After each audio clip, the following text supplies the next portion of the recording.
Yep, we're up. Rock and roll. Welcome, everybody. Welcome, welcome, welcome. It is Monday morning, the 7th of March here in Sydney, Australia. In case we haven't met, my name is Yanni Burmeister, and to my left, your right, is Richard the Rig Lellies. We are head coaches of the Unified Movement System and Unity Gym, where we turn driven people like yourself into strong, flexible, and fit athletes. We are kings of the athletic transformation. And today we are talking about the key to pain free, healthy, strong, flexible shoulders.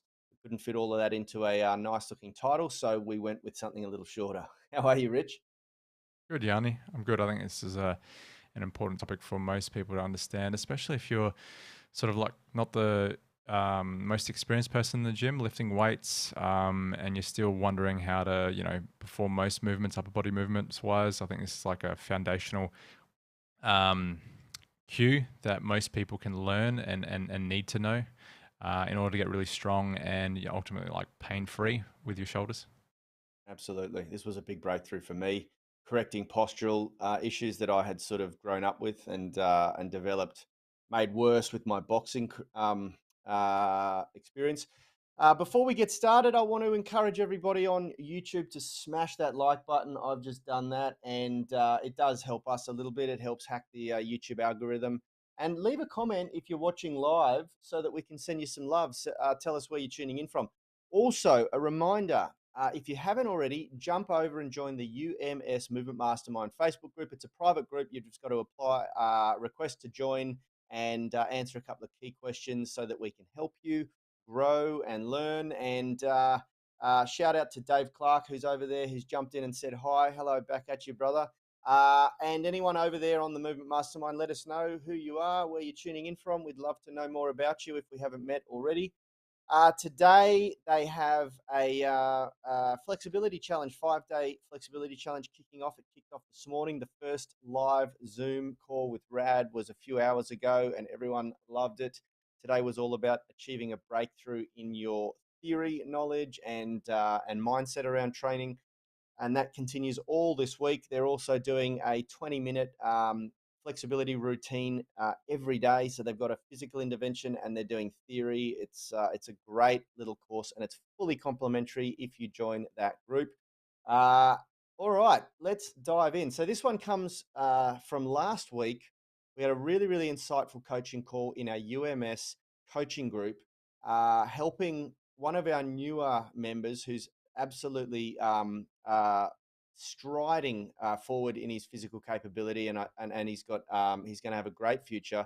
He's applying, doing the homework, being coachable, adopting all of the core values of Unity Gym, and we went deep in the importance of scapular control when doing sort of upper body movements like rows and pressing movements and things like that. And we have a very strong philosophy that in the pulling movements we want full scapular movement. In the heavy pressing movements, we want to set the scapula and reinforce that rigidity and strong structure to protect the shoulders. And both of them have carryovers, and both of them apply to one another. So why don't we play that clip, Richie, and then we'll dive in and discuss why this is so important for you guys out there as a key to pain-free and strong shoulders. All right, here we go. Like it. So the hand position's fine. That's good.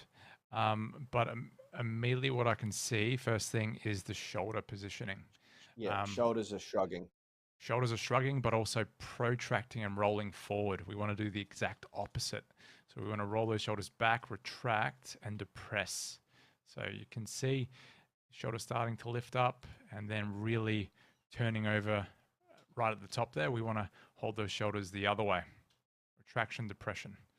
As these elbows come up. Yep.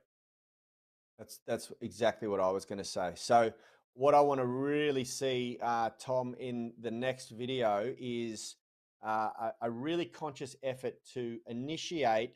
You can start the movement in the position you've got your shoulders there, but then you've got to initiate the row by pulling them down and back. And then they've got to remain down and back. So we should really see lots of your neck the whole way through there, okay? So they can start forward and down, and then pull back, initiate to pull back and down, go through the row, and then at the very end, as you complete the rep, you can go back into protraction. Okay. Initiate and complete the movement with protraction and retraction and depression. They should never elevate through this entire range. They should always stay down. So remember, you've got four movements that the scapula can do. They can elevate, which is shrugging the shoulders up to your ears. They can depress, which is drawing the shoulders down to your hips. They can protract, which is allowing the shoulders to drive forward into what we would refer to as rounded shoulders. And they can retract, which is pulling them back and pinching the shoulder blades together to create back cleavage. And we want them to depress and retract to initiate the movement, and then depress and protract to complete the movement, just so that they're going. All right, that's it. Awesome. Awesome. And so let's talk about why it's important, and also why we suggest doing it different for pressing and pulling movement patterns, because it's a debated topic, and we've even had debates with other fitness professionals that instruct people to do the same movement when they're doing pressing movements because of the need for that glenohumeral synergy, the glenohumerus joint synergistically moving with the scapula and the scapular control musculature. First and foremost, from an injury standpoint, you've got two things happening in the shoulder, and the shoulder is a very versatile joint. There's over 16,000 different positions that you can achieve in the shoulder if you've got good, healthy, flexible shoulders. Um, but what happens is you've got two forces occurring in the joint there. You've got the axial movement, which is the humerus moving around how it's supposed to, how it's designed to in the shoulder joint, the capsule, and you've got joint glide, which is the head of the humerus sliding around inside that joint there, that joint capsule, which is not ideal. Now you can never remove all joint glide, but the goal of a good strength training program is to mitigate the glide, like reduce the glide as much as possible. Okay, because what the glide does is it puts stress on surrounding structures that you don't want, and particularly if you've got flexibility or mobility compromise in the shoulder, because you're going to have structures that are sort of sitting slightly out of place from optimal. And it's very easy if that bone slides into it to put pressure on it and aggravate structures around tendons, ligaments, rotator cuff tendons, things like that. And very, very common shoulder pain is due to the supraspinatus, which is one of the rotator cuff tendons on the top that sort of comes through the top of the shoulder joint under the collarbone, getting jammed up in that joint, and that joint glide sort of mechanism really aggravating that supraspinatus tendon. Very commonly, it can refer pain all over the shoulder, and you'll get diagnosed with what's referred to as active impingement, shoulder active impingement syndrome. Now, first and foremost, a good healthy shoulder that's trained properly, where the scapular musculature, the rhomboids, the lower and mid trapezius, the levator scapula, the serratus anterior, all these sort of muscles are going to really get strong, have good, strong neural connection to the brain, and be moving properly and functionally, and that's going to combine with the rotator cuff tendons to really secure that joint and create what's referred to in engineering as a force coupling around the joint, where you've got this really strong, stable joint. And then the outer unit muscles are going to be able to move that shoulder around with explosive power to do heavy pressing movements, handstands, handstand push-ups, things like that, without sort of risk of that joint glide and those structures getting bombed out and injured all the time. The other reason why we want to strengthen these structures is because when we take on a really heavy load in a pressing movement, because of the shoulder's versatility, it's quite a loose joint, unlike the hip joint, which is another ball and socket joint, which is a lot stronger and more rigid by design, but less flexible, less versatile. The shoulder you need to create rigidity. You need to be able to set and hold the shoulder in position so that you can do that pressing movement without things sliding around, without things shifting out of place and potentially causing damage to some of the tissue there.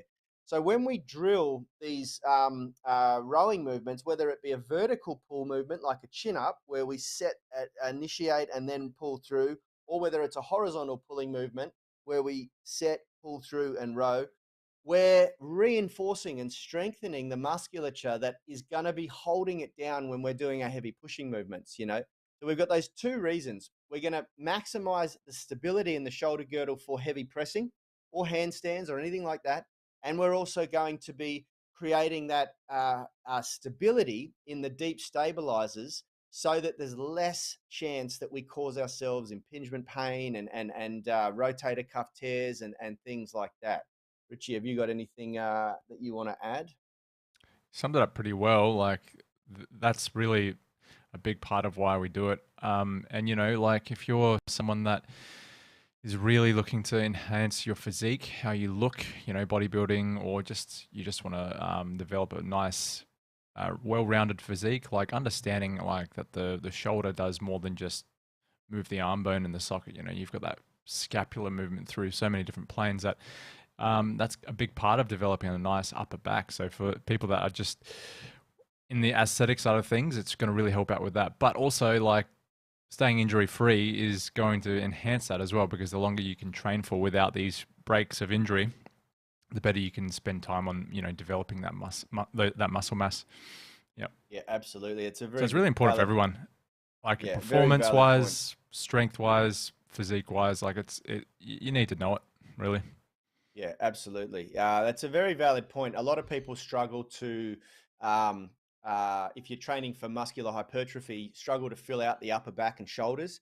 And it's often because they've got very limited or poor range of movement in the scapular planes and in the ability to retract and protract the shoulders or Yeah. elevate and depress the shoulders, and that's why they struggle to develop the upper traps, the mid traps, the lower traps, and rhomboids, and thicken out that upper portion of the back.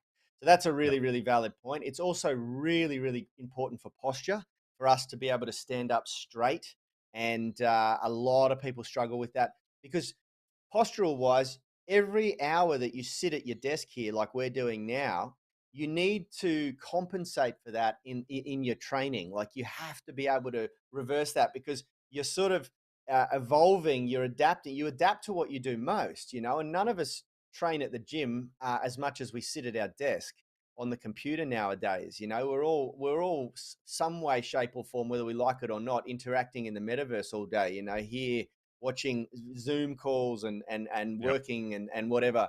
And so, we really need to be doing things that are exercising the opposing posture so that we're balancing it out, so that we're offsetting that. Otherwise, you run into real problems. It's very common people that come into UMS in the beginning, into our coaching group or the UMS programs group, they have very, very poor posture. The whole posterior chain has become weakened over time due to the fact that when we sit down, the chairs are designed to just switch everything off in the back of our body, and we sort of slowly shorten the musculature in the front of the body. And what that results in is when you ask your body then to go out and do something with it that it requires anatomically neutral posture, often we just can't achieve those positions anymore. We get Yep. people who come in and say, I want to learn to do a handstand, but they can't even get their hands above their head, you know, and so you've got to break down that compromise now and reverse that. And yeah, it's absolutely possible, but it takes a bit of time. And one of the best things you can do is train in a manner that promotes that every time you go to the gym. Every time you go to the gym, don't try and work around the compromise range of movement in your shoulder. Work on it. Fix it. You Mm. can do it, and it will take a little bit of time because flexibility is an adaptation of the brain as well as the muscles. It's about training strength through range. How do you train strength through range? You use the range. And you might find that at the start, when you look at Richard and myself, we've got inches to play with there. You might only have millimeters, you might only have centimeters, but it will increase over time. Your shoulders will open up, you'll start to be able to use them properly. and it'll feel great. Shout out to Cedric. Is an old member of our gym in North Sydney. Welcome to the stream, brother. And also, we've got Lisa Omby. Hello from Eureka, California. Back at you, Lisa. And Faisal. Hello, guys from Egypt. Appreciate your efforts. We appreciate you too, brother. Tribe, that's all we have time for today. We're going to dive into our UMS coaching group now and give them their daily dose of coaching, analyze more videos just like Tom's there, and we want to urge you guys, if you haven't already, get over to the UMS Movement Mastermind group where you'll see Cedric and Dave and a whole bunch of amazing people all striving for a athletic transformation. And we will see you all tomorrow. You guys.